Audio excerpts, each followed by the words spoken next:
আসসালামু আলাইকুম রহমতুল্লাহ। প্রিয় দর্শক, গুম অবসানে র্যাব বিলুপ্তি সহ যেসব সংস্কারের সুপারিশ কমিশনের বাংলাদেশে বলপূর্বক গুম ও মানবাধিকার লঙ্ঘনের অবসান ঘটাতে র্যাপিড অ্যাকশন ব্যাটালিয়ন র্যাব বিলুপ্তিকরণ সহ ব্যাপক প্রাতিষ্ঠানিক ও আইনগত সংস্কারের সুপারিশ করেছে গুম সংক্রান্ত কমিশন অব ইনকোয়ারি।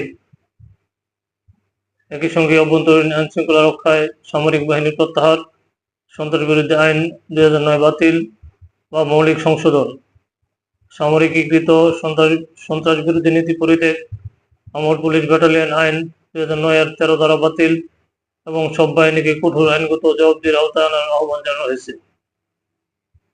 কমিশনের সুপারিশ আরও রয়েছে বাধ্যতামূলক মানবাধিকার প্রশিক্ষণ, ভুক্তভোগী কেন্দ্রিক ন্যায় বিচার, ক্ষতিপূরণ ও পুনর্বাসন নিশ্চিতকরণ এবং সত্য, স্মৃতি ও জবাবদিহির প্রতীক হিসেবে আয়নাঘরগুলোকে জাদুঘরে রূপান্তর করা।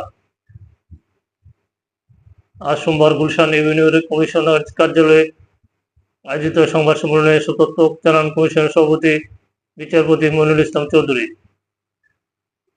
সংবাদ সম্মেলনে জানানো হয়, কমিশন অব ইনকোয়ারি অ্যাক্ট 1956 এর ধারা 3 অনুযায়ী 2024 সালের 15 সেপ্টেম্বর জারিকৃত প্রজ্ঞাপনের মাধ্যমে কমিশনটি গঠিত হয়।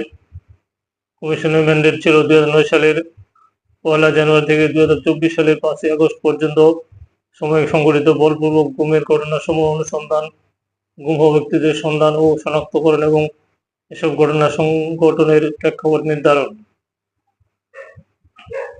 ম্যান্ডেট বাস্তবায়নে কমিশন বিভিন্ন সরকারি সংস্কার, নথি, তথ্য পর্যালোচনা, পরিদর্শন ও যাচাই বাছাই কার্যক্রম গ্রহণ করে।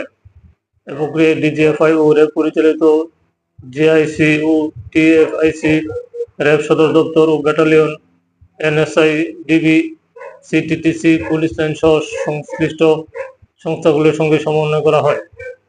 অনুসন্ধান কার্যক্রমের অংশ হিসেবে দেশের বিভিন্ন জেলায় গোপন বন্দিশালার সন্ধান পাওয়া গেলে কমিশন সেগুলো পরিদর্শন করে স্থানগুলি অপরিহিত রাখার নির্দেশ দেয়।